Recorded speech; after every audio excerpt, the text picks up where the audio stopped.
भारत, हर वक्त सच के साथ। नमस्कार, आप देख रहे हैं यू भारत और आपके साथ मैं हूं निशा। बुलेटिन की शुरुआत करेंगे, इससे पहले एक नजर सुर्खियों पर।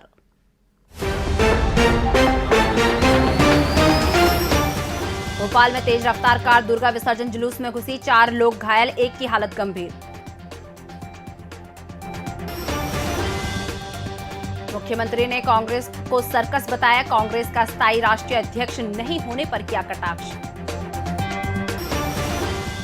कांग्रेस ने कमलनाथ और शिवराज के कामकाज की तुलना को दी चुनौती, बीजेपी को एक मंच पर आने के लिए ललकारा। राज्य रानी एक्सप्रेस फिर हुई शुरू, केंद्रीय राज्य मंत्री ने हरी झंडी दिखाकर रवाना की ट्रेन।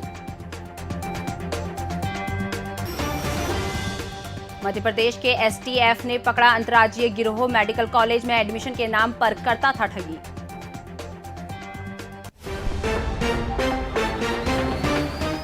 अब खबरें विस्तार से। भोपाल में एक सिरफिरे ने अपनी तेज रफ्तार कार दुर्गा प्रतिमा विसर्जन जुलूस में घुसा दी। इसमें एक व्यक्ति की मौत हो गई जबकि 4 लोग घायल हो गए, जिसमें एक की हालत गंभीर बताई जा रही है और हमीदिया अस्पताल में उसका इलाज चल रहा है। मध्य प्रदेश की राजधानी में दुर्गा प्रतिमा विसर्जन के लिए निकाले जा रहे जुलूस में रेलवे स्टेशन के प्लेटफॉर्म नंबर 1 के सामने रात 11 बजे एक तेज रफ्तार कार घुसने से अफरा तफरी मच गई। जुलूस में भगदड़ मचने से ड्राइवर घबरा गया और कार रिवर्स करके भाग गया। कार की चपेट में आने से एक युवक की मौके पर ही मौत हो गई और 4 लोगों को चोट आई। घटना के बाद विसर्जन जुलूस में शामिल लोगों ने जब हंगामा किया तो पुलिस ने हल्का लाठीचार्ज कर दिया। इससे नाराज होकर श्रद्धालुओं ने बजरिया पुलिस थाने पर चक्का जाम कर दिया। पुलिस ने उन्हें एक तरफ करके किसी तरह अन्य झांकियों को निकाला और उन्हें समझाइश देकर चक्का जाम समाप्त कराया। पुलिस फरार ड्राइवर की तलाश कर रही है। रात में एक विसर्जन के दौरान एक कार ने विसर्जन में एक झांकी जब जा रही थी तो उसने एक युवक को टक्कर मार दी थी। तो उस दौरान जो है युवक को तत्काल अस्पताल ले जाया गया। अभी उनकी स्थिति सामान्य है और डॉक्टर्स के हिसाब से सिंपल इंजरीज हैं, बट उनका ट्रीटमेंट चल रहा है। आरोपी चालक को एवं व्हीकल को, दोनों को आरोपी को अरेस्ट कर लिया गया और व्हीकल को सीज कर लिया गया। खंडवा संसदीय क्षेत्र में होने जा रहे उपचुनाव बीजेपी के प्रत्याशी ज्ञानेश्वर पाटिल के समर्थन में कालमुखी गांव में मुख्यमंत्री शिवराज सिंह चौहान ने आम सभा ली।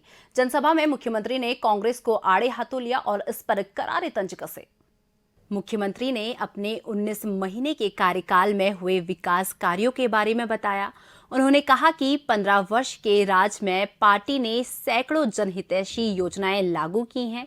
मुख्यमंत्री ने कांग्रेस के पूर्व मुख्यमंत्री कमलनाथ पर 15 महीने का शासनकाल में इनमें से कई योजनाएं बंद करने का आरोप लगाया। उन्होंने कहा कि कांग्रेस पार्टी काम कम और सर्कस ज्यादा करती है। उसमें सोनिया गांधी का ही एक छत्र राज है, जिसके चलते राजस्थान, पंजाब और छत्तीसगढ़ की कांग्रेस शासित सरकारों में मुख्यमंत्री पद को लेकर खींचातानी मची है। मुख्यमंत्री ने मध्य प्रदेश में भी सभी पद कमलनाथ के पास होने पर तंज कसा कि कमलनाथ युवा कांग्रेस नेता नथुलाल बाकी सब अनाथ। अब 15 साल में आया हूं तो थोड़ा ब्याज सही देना पड़ेगा।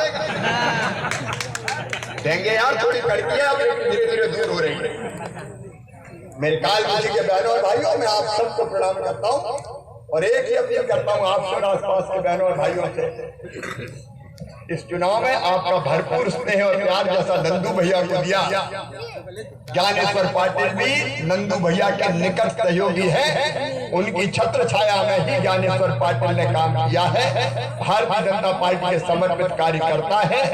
हर्ष यहाँ बैठे, हर्ष की चिंता हम करेंगे, हर्ष का स्थान और हर्ष आगे बढ़े इसका पूरा प्रयास हम करेंगे। तो चिंता की बात है, लेकिन आज बीजेपी द्वारा चुनावी सभाओं में कांग्रेस को निशाना बनाने के बाद कांग्रेस ने भी राज्य की बीजेपी सरकार को लेकर हमलावर रुख अपनाया है। पार्टी ने शिवराज सरकार पर हर क्षेत्र में झूठी घोषणाएं करने का आरोप लगाया और उसके प्रशासन को निकम्मा ठहराया। कांग्रेस मीडिया विभाग के उपाध्यक्ष भूपेंद्र गुप्ता ने कहा, बीजेपी नेताओं को महंगाई, बेरोजगारी और भ्रष्टाचार पर बात करने में शर्म आती है। इसीलिए वे दूसरी पार्टियों की बात करके जीतने की कोशिश कर रहे हैं। उन्होंने मुख्यमंत्री को घोषणावीर ठहराते हुए उनकी हर महीने 1 लाख लोगों को नौकरियां और रोजगार देने और कॉलेज जाने वाली लड़कियों को स्कूटी देने की घोषणा को झूठा बताया। गुप्ता ने बीजेपी को एक मंच पर कमलनाथ की 15 माह की सरकार और शिवराज की 19 माह की सरकार का मुकाबला करने की चुनौती दी। शिवराज सिंह जी, आपने 1 लाख नौकरियां हर महीने देने का वादा किया था प्रदेश की जनता से। पिछले 19 महीनों में कितनी नौकरियां दी, इसका जवाब दीजिए।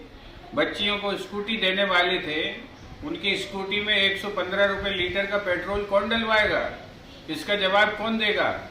प्रदेश में जो है करोड़ों आदिवासी भाइयों को जो जानवरों के खाने लायक आपने चावल प्रदान किया है आपकी सरकार ने, उसका दोषी कौन है, किस पर कार्रवाई की आपकी सरकार ने।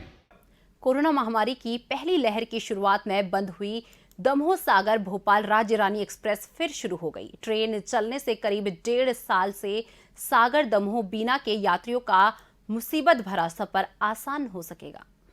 शनिवार शाम को भोपाल रेलवे स्टेशन से शुरू हुई राज्य रानी एक्सप्रेस को केंद्रीय मंत्री प्रहलाद पटेल ने हरी झंडी दिखाकर रवाना किया। ट्रेन भोपाल से होकर सागर पहुंचेगी, फिर दमोह के लिए रवाना होगी। इस मौके पर पटेल ने ट्रेन से यात्रा करने वालों को शुभकामनाएं और बधाई दी। उन्होंने विदिशा से अप डाउन करने वालों के लिए ट्रेन को फायदेमंद बताया। उन्होंने ट्रेन को दमोह की पहचान बताया और रेलवे के नक्शे पर दमोह के नाम को ट्रेन की देन ठहराया। खंडवा लोकसभा सीट पर कांग्रेस के प्रत्याशी राजनारायण सिंह पुरानी प्रचार के लिए प्रधान एवं 6 गांव माखन में चुनाव कार्यालय बनाए गए हैं। लोकसभा उपचुनाव प्रभारी प्रेमचंद गुड्डू ने इनका शुभारंभ किया। इस मौके पर गुड्डू ने ब्लॉक, मंडल, सेक्टर और बूथ के प्रभारियों से कांग्रेस के प्रत्याशी की जीत के लिए हर संभव कोशिश करने को कहा। उन्होंने पार्टी प्रत्याशी राजनारायण सिंह को जनहितैषी बताया और उनके द्वारा क्षेत्र में पहले भी कई विकास कार्य करवाने की बात कही। इस मौके पर भारत पोरवल, भगवान सिंह सोलंकी, छाया मोरे, ओमकार पटेल सहित सैकड़ों कार्यकर्ता और पदाधिकारी उपस्थित थे।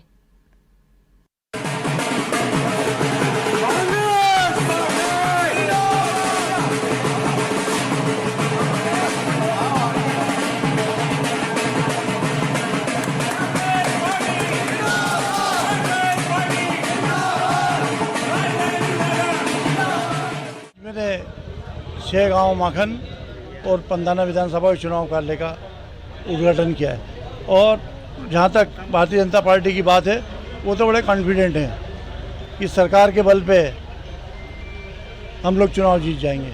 लेकिन हम लोग भी पूरे कॉन्फिडेंट हैं कि जो हमारे कांग्रेस के साथी हैं, पिछले समय जो अरुण यादव जी ने 4-5 माह के अंदर जो पोलिंग बूथ का जो मैनेजमेंट किया है, वो निश्चित तौर से भारतीय जनता पार्टी को हम लोग चुनाव हराएंगे। और भारतीय जनता पार्टी को हम नहीं, आम जनता चुनाव हराना चाहती है। फिलहाल वक्त चुका एक छोटे से ब्रेक का। ब्रेक के बाद फौरन हाजिर होते हैं।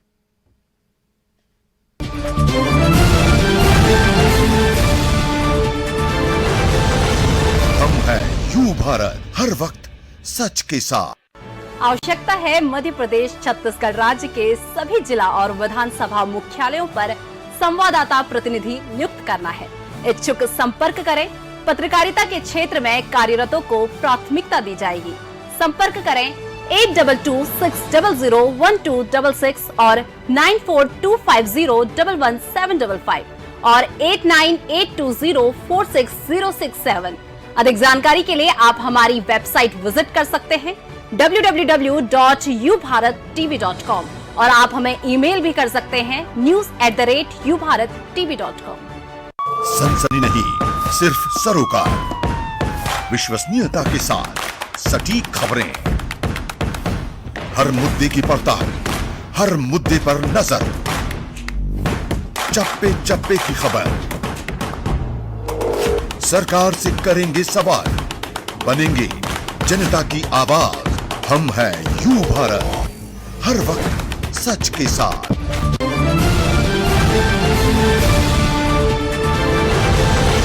हम हैं यू भारत, हर वक्त सच के साथ।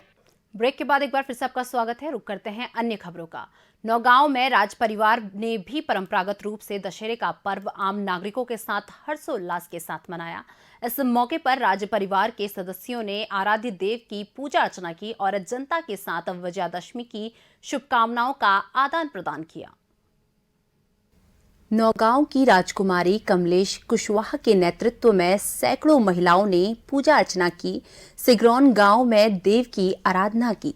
राजकुमारी के साथ उन्होंने विविध माता की पूजा अर्चना की और भजन गाए।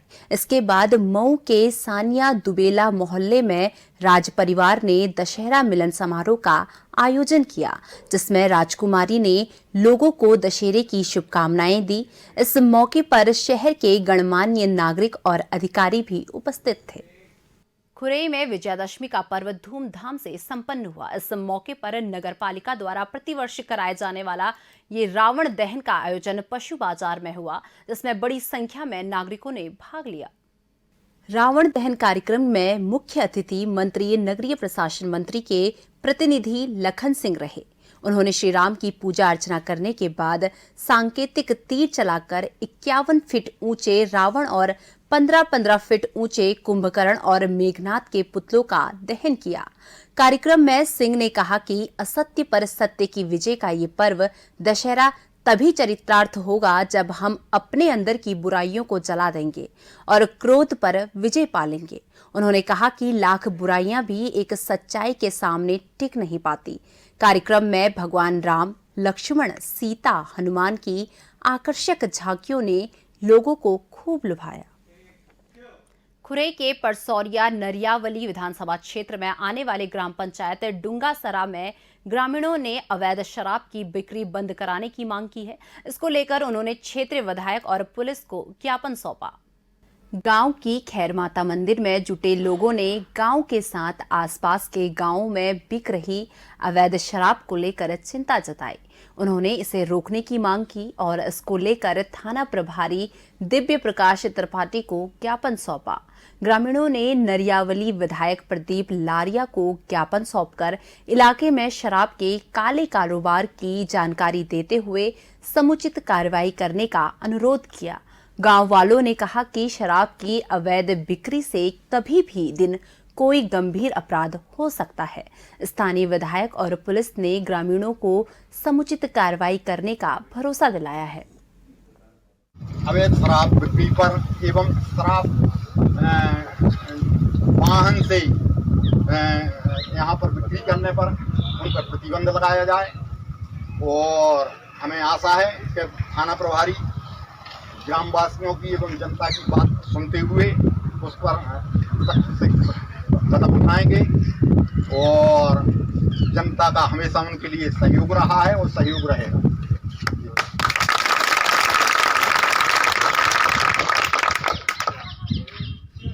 भोपाल एसटीएफ ने नीट परीक्षा पास करने वालों को मेडिकल कॉलेज में एडमिशन दिलाने की आड़ में ठगी करने वाले अंतर्राज्यीय गिरोह का खुलासा किया है। एसटीएफ ने गिरोह के 4 सदस्यों को गिरफ्तार किया है।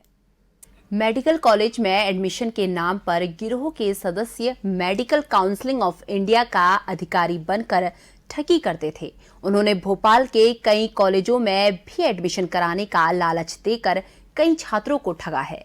आरोपियों ने कर्नाटक, महाराष्ट्र, बेंगलुरु, यूपी, राजस्थान और केरल राज्यों के छात्रों के साथ भी इसी तरह की ठगी की है।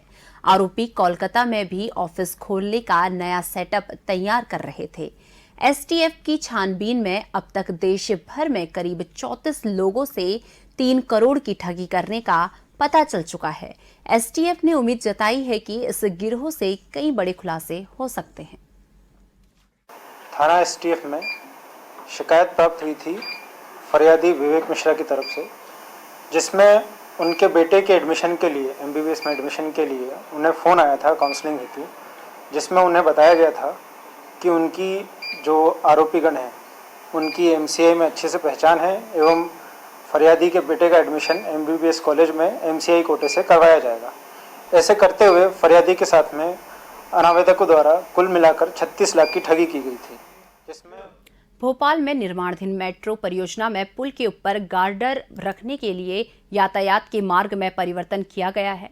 ट्रैफिक पुलिस ने इस दौरान वाहनों के लिए नए मार्ग निर्धारित किए हैं ताकि किसी को परेशानी नहीं उठानी पड़े। पुल पर गार्डन लॉन्चिंग के दौरान 10 दिन तक होशंगाबाद रोड पर डीबी मॉल से गायत्री मंदिर तक के मार्ग पर यातायात परिवर्तित रहेगा। इस दौरान मध्यम और भारी माल वाहन पुल बोगदा से मैदा मिल की ओर नहीं जा सकेंगे। ये वाहन पुल बोगदा से प्रभात चौराहा से सावंतिका पेट्रोल पंप तिरहा होते हुए ISBT के सामने से निकल सकेंगे। ये वाहन इसी तरह इस मार्ग से होकर प्रभात चौराहे पर पहुंच सकेंगे। मध्यम एवं BCLL के यात्री वाहन बोर्ड ऑफिस चौराहे से पुल बोगदा जाने के लिए DB मॉल तिराहे से वल्लभ रोटरी कोर्ट चौराहा होते हुए मैदा मिल आ सकेंगे। ये वाहन पुल बोगदा से प्रभात चौराहा से सावंतिका पेट्रोल पंप तिराहा होते हुए ISBT के सामने से निकल सकेंगे। ये वाहन इसी तरह इस मार्ग से होकर प्रभात चौराहे पर पहुंच सकेंगे।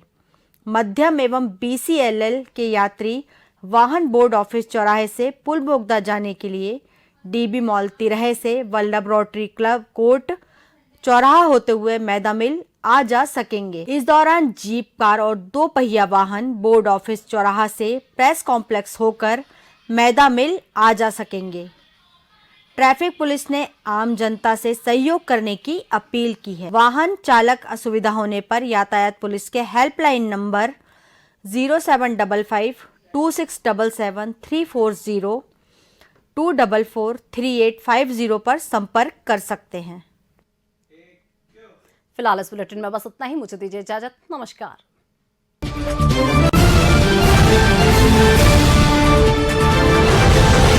हम हैं यू भारत, हर वक्त सच के साथ।